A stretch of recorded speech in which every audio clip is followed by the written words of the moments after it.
नमस्कार, मैं हरिशंकर यादव, हिंदी शिक्षक माउंट ओलिवेट स्कूल में आप सबका हार्दिक स्वागत करता हूं। मैं आज इस वीडियो में लेकर आया हूं कक्षा 10वीं की पुस्तक क्षितिज के पाठ 12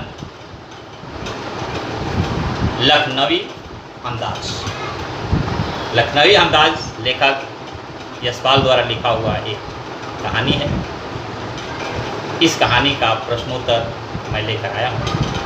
सारांश पहले वीडियो में कर चुका हूँ, इसलिए इस वीडियो में केवल अभ्यास के प्रश्नोत्तर मैं प्रस्तुत कर रहा हूँ। पहला प्रश्न है, लेखक को नवाब साहब के किन हाव भाव से महसूस हुआ कि वे अपने बातचीत करने के लिए तनिक भी उत्सुक नहीं। उत्तर जो है इसका, लेखक के अचानक डिब्बे में कूद पड़ने से नवाब साहब की आंखों में एकांत चिंतन में खलल पड़ जाने का असंतोष दिखाई दिया। ट्रेन में लेखक के साथ बातचीत करने के लिए नवाब साहब ने कोई उत्साह नहीं प्रकट किया। लेखक से कोई बातचीत भी नहीं की और न ही उनकी तरफ देखा। इससे लेखक को स्वयं के प्रति नवाब साहब की उदासीनता का आभास होता है। कोई भी व्यक्ति अगर कहीं जाता है, आपस में दो व्यक्ति सामने होते हैं तो बातचीत तो होती है, लेकिन लेखक को लेखक के साथ नवाब साहब की बात करने की कोई इच्छा नहीं। दूसरा प्रश्न है, नवाब साहब ने बहुत ही यत्न से खीरा काटा, नमक मिर्च बुरका अंततः सूंघ कर ही खिड़की से बाहर फेंक दिया। उन्होंने ऐसा क्यों किया होगा?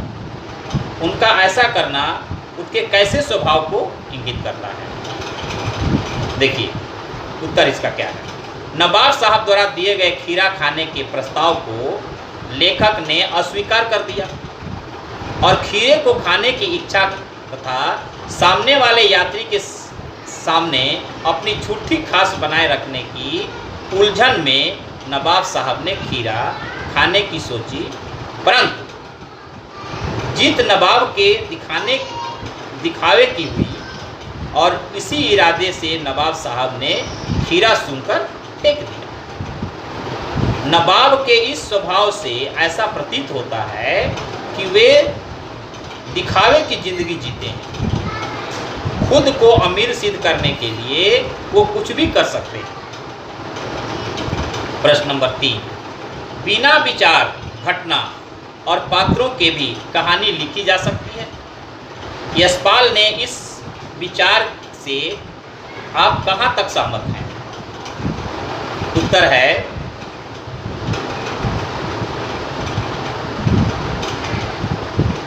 हम लेखक यशपाल के विचारों से पूरी तरह सहमत हैं। किसी भी कहानी की रचना उसके आवश्यक तत्वों, कथा वस्तु, घटना, पात्र आदि के बिना संभव नहीं होता है। घटना तथा कथा वस्तु कहानी को आगे बढ़ाते हैं। पात्रों द्वारा संवाद कहे जाते हैं। कहानी में कोई न कोई विचार, बात या उद्देश्य भी अवश्य होना चाहिए। ये कहानी के लिए आवश्यक तत्व है।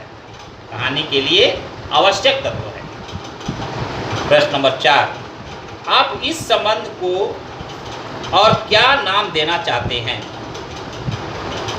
इस कहानी का नाम झूठा दिखावा, नवाबी शान। इस कहानी का नाम झूठा दिखावा,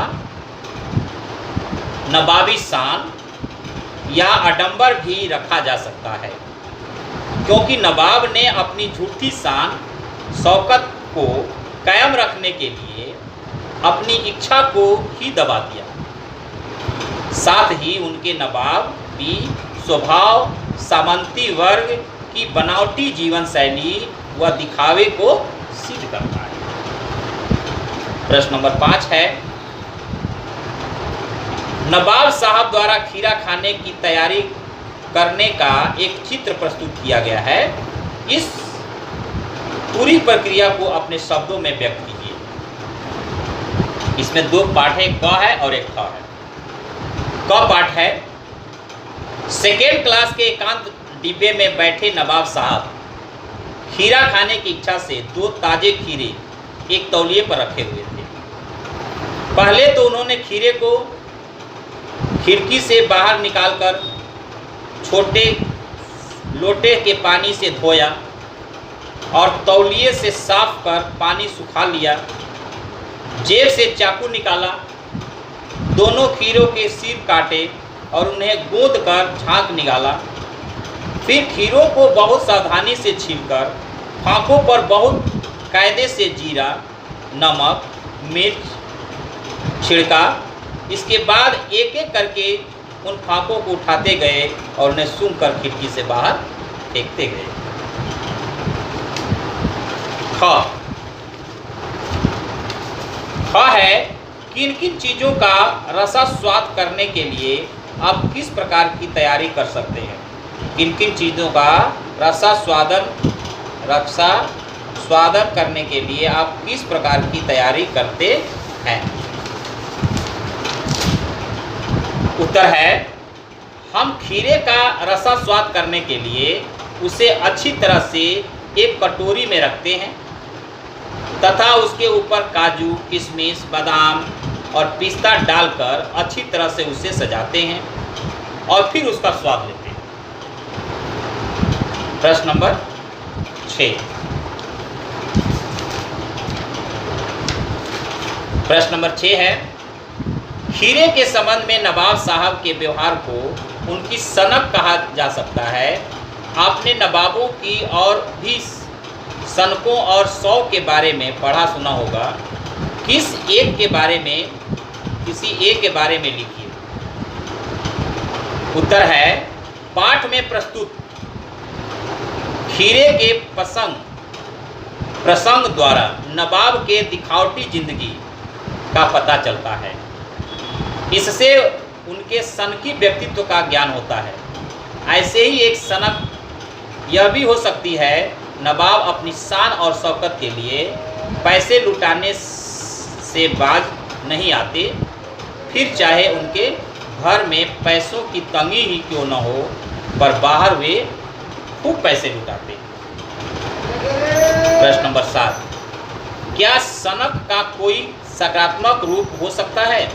यदि हाँ, तो ऐसी सनक शब्द का उल्लेख कीजिए। सनक के 2 रूप होते हैं। एक कुछ सनकों का उल्लेख नीचे दिया गया है। एक सकारात्मक तथा दूसरा नकारात्मक। जहाँ एक और नकारात्मक सनक किसी व्यक्ति को समाज में हंसी मजाक का पात्र बना देता है और सनक का सकारात्मक पक्ष उसे रातों रात प्रसिद्ध कर देता है।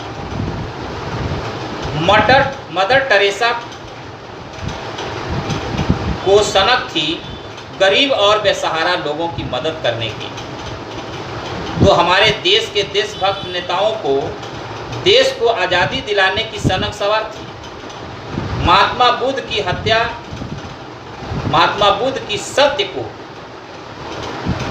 खोने की सनक ने उन्हें गौतम बुद्ध का दर्जा दिला दिया। एक बार फिर इसको देखेंगे। सनक के 2 रूप होते हैं।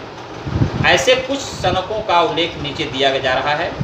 एक सकारात्मक तथा दूसरा नकारात्मक। जहाँ एक और नकारात्मक सनक किसी व्यक्ति को समाज में हंसी मजाक का पात्र बना देता है, वही सनक का सकारात्मक पक्ष उसे रातों रात प्रसिद्ध कर देता है। मदर टेरेसा को सनक थी गरीब और बेसहारा लोगों की मदद करने की, तो हमारे देश के देशभक्त नेताओं को देश की आज़ादी दिलाने की सनक सवार थी। महात्मा बुद्ध की सत्य को खोने की सनक ने उन्हें गौतम बुद्ध का दर्जा दिला दिया। आइए, इस प्रकार लखनवी अंदाज पाठ का अभ्यास प्रश्न तक पूरा होता है। मिलेंगे फिर वीडियो में, तब तक के लिए नमस्कार, जय हिंद, जय भारत।